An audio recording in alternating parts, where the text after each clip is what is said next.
Mobile just நேயர்களுக்கு வணக்கம். தமிழ்நாட்டில் தேர்தல் திருவிழா ஆரம்பிச்சிச்சு அப்படின்னு சொல்லலாம்.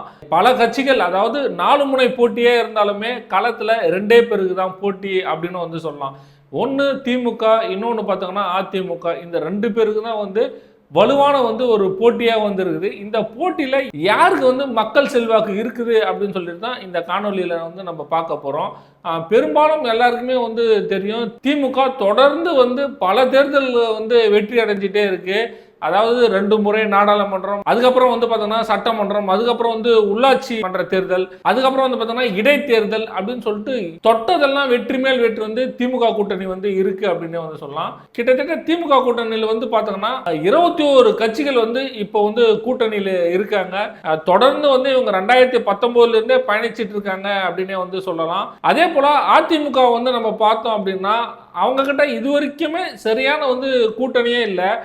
பிஜேபி அதிமுக மட்டும்தான் கூட்டணியாக இருந்தாங்க. அதுக்கப்புறம் மோடி ஏதோ சமாதானப்படுத்தி இந்த டிடிவி மாதிரியான ஆட்கள்லாம் கொஞ்சம் லைட்டாக உள்ளே சேர்த்துருக்காங்க. ஆனால் மக்கள் செல்வாக்கு இருக்கா அதிமுக அப்படின்னு பார்த்தோம் அப்படின்னா அது ஒரு கேள்விக்குறியாகவே இருக்குது அப்படின்னு சொல்லலாம். முக்கியமாக பார்த்தோம்னா 2021 அதிமுக படுதோல்வி அடைந்ததுன்னே சொல்லலாம் திமுகவிடம்.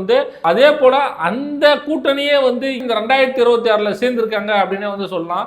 இந்த கூட்டணியை ஈஸியாக வீழ்த்திடுவோம் அப்படின்னு சொல்லிட்டு திமுக கூட்டணியிலிருந்து முதல்வர் ஸ்டாலின் வரைக்கும் ரொம்ப ஆழமாக சொல்கிறாங்க அப்படின்னே நம்ம சொல்லலாம். இதுக்கு முன்னாடி எடப்பாடி பழனிசாமி அவர்கள் முதல்வராக இருக்கும்போது ரொம்பவும் எதிர்ப்புகள் ஜாஸ்தியாக இருக்கும். கட்சிக்குள்ளேயே ஆகட்டும், மக்களிடையே ஆகட்டும், ரொம்ப எதிர்ப்புகள் ஜாஸ்தியாக இருக்கும். இப்போ முதல்வர் ஸ்டாலின் அவர்கள் கடந்த 5 வருடம் முடிய போது இது வரைக்கும் கூட்டணி கட்சியிலே ஆகட்டும், தனிப்பட்ட முறையிலே ஆகட்டும், மக்கள் சொல்வதாகட்டும், எந்த ஒரு எதிர்ப்பும் இல்லை அப்படின்னே சொல்லலாம். ரொம்ப ஈஸியாக இந்த 5 வருடம் அழகாக ஆட்சி நடத்திட்டு வந்திருக்காரு. இன்னும் 2 மாதங்கள் தேர்தலும் வரப்போகுது. திமுகவில் தேர்தல்னா சொல்ல வேணுமா, இப்படி கோடு போட்டால் திமுகவில் இருக்கிறவங்க ரோடு போடுவாங்க அப்படின்னே நம்ம சொல்லலாம். ஏன் அப்படின்னா சின்னதாக ஒரு கூட்டம் போடுங்க அப்படின்னு முதல்வர் ஸ்டாலின் உத்தரவிட்டாலே போதும், அது அப்படியே ஒரு பொதுக்கூட்டமாக போவோம்.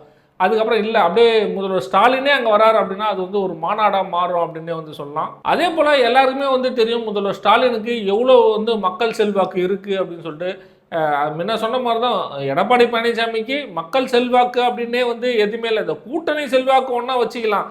எது இந்த 2021 இந்த தோல்வி அடையும் போது இந்த கூட்டணியில் இருந்தாங்கல்ல, அந்த செல்வாக்கு ஒன்றா நம்ம வச்சுக்கலாம். ஆனால் மக்கள் செல்வாக்கு அப்படின்னு இப்போ நம்ம பார்த்தோம் அப்படின்னா முதல்வர் ஸ்டாலின் மிகப்பெரிய மக்கள் செல்வாக்கில் இருக்காரு. நிறைய விஷயங்கள் மக்களுக்கு கொடுத்துருக்காரு. இலவச பஸ்ஸுகள் ஆகட்டும், மகளிர் உரிமை தொகை ஆகட்டும், அதே போல் மாணவர் மாணவிகளுக்கு எல்லாமே பார்த்தோன்னா 1000 ரூபாய் அக்கௌண்ட்டில் போடுறதாகட்டும், அதுக்கப்புறம் காலை உணவு திட்டங்கள் ஆகட்டும், அதுக்கப்புறம் இப்போ ரீசனாக லேப்டாப் ஆகட்டும், இது மாதிரி லைனாக சொல்லினே போகலாம். அதுக்கெல்லாம் டைமே இருக்காது நம்ம சொல்கிறதுக்கு, சொல்லினே போகலாம். இவ்வளோ திட்டங்களை முதல்வர் ஸ்டாலின் அவர்கள் கொடுத்துருக்காரு. அதனால் இந்த தேர்தலில் ரொம்ப ஈஸியாகவே ஜெயிச்சிடலாம் அப்படின்னு திமுக வட்டாரங்களில் சொல்லப்படுது. ஏன் அப்படின்னா இந்த அரசு திட்டங்கள்லாம் பார்த்தோன்னா நேரடியாக மக்களுக்கு போயிட்டு சேர்ற மாதிரி பல விஷயங்கள் முதல்வர் ஸ்டாலின் அவர்கள் பண்ணியிருக்காரு. கிட்டத்தட்ட நேரடியாக 2 கோடி பேருக்கு உதவி செஞ்சுருக்காரு முதல்வர் ஸ்டாலின் அப்படின்னே சொல்லலாம். எல்லாருக்குமே தெரியும், ஒரு அரசியல் கட்சிக்கு முக்கியமாக எது தேவை அப்படின்னா பூத் கமிட்டி அப்படின்னு எல்லாருக்குமே தெரியும். இந்த பூத் கமிட்டியில் கிட்டத்தட்ட 7.5 லட்சம் பேர் இருக்காங்க. தமிழ்நாடு மொத்தமும் பார்த்தோன்னா 7.5 லட்சம் பேர் நியமிச்சிருக்காங்க அந்த பூத் கமிட்டியில். ஏன்னா இந்த முறை ஒவ்வொரு வாக்கும் ரொம்ப முக்கியம் அப்படின்னு திமுக வட்டாரங்களில் சொல்லப்படுது. இது மாதிரி கூட்டம் சேர்க்கறதுலாம் முக்கியம் இல்லைங்க. பிப்ரவரி மாதத்தில் ஒவ்வொரு பூத் கமிட்டி ஆட்கள் இருக்காங்களா அவங்களுக்கும் பயிற்சி வழங்கப்படும். பூத் கமிட்டி ஆட்கள் என்னெல்லாம் செய்யணும், ஏன்னா ஏற்கனவே 7.5 லட்சம் பேர் இருக்காங்க. அதில் ஒரு சிலவங்களுக்கு தெரியாதுல்ல, அவங்களுக்குலாம் பயிற்சி கொடுக்கறதுக்காக நிறைய விஷயங்களை கட்சி சார்பாக முதல்வர் ஸ்டாலின் அவர்கள் செஞ்சுருக்காரு. அதே போல் திமுக உங்களுக்கே தெரியும் 2 கோடி உறுப்பினர்கள் இருக்காங்க அப்படின்னு சொல்லிட்டு. இது மாதிரி நிறைய சொல்லிகிட்டே போகலாம். இப்போ தேர்தல் வருது அப்படின்னா என்ன விஷயங்கள்லாம் பரபரப்பாக அறிவாலயத்தில் பண்ணிட்டு இருக்காங்க அப்படின்னு இது மாதிரி நிறைய விஷயங்களை சொல்லிகிட்டே போகலாம். அதே போல் எல்லாருமே தெரியும், இப்போ இளைஞர் அணி மாநாடு ரெடி பண்ணிட்டு இருக்காங்க. மகளிர் அணி மாநாடு ஏற்கனவே முடிஞ்சுது. இப்போ தஞ்சையில் மகளிர் அணி மாநாடு ரெடி பண்ணிட்டு இருக்காங்க. அதுக்கப்புறம் பெண்கள் எல்லாருமே பார்த்தோங்கன்னா வீடு வீடாக பரப்புரை செய்ய இருக்கிறாங்க. வீடு வீடாக போயிட்டு என்ன பரப்புரை செய்ய போகிறாங்க, பெண்களுக்கு என்னென்ன திட்டங்கள் செஞ்சுருக்காங்க, மக்களுக்கு என்னென்ன திட்டங்கள்லாம் செஞ்சுருக்காங்க அப்படின்றத வீடு வீடாக போயிட்டு மகளிர் சார்பாக வந்து இந்த திமுக அரசு செய்த திட்டங்களை வந்து எடுத்து சொல்ல இருக்காங்க. அதே போல் இப்போ தேர்தல் நெருங்குற நேரத்தில் மாநாடும் வந்து பிரம்மாண்டமாக வந்து ரெடி ஆகுது. அது திருச்சியில் கூட இருக்கலாம் அப்படின்னு கூட வந்து சொல்லப்படுது.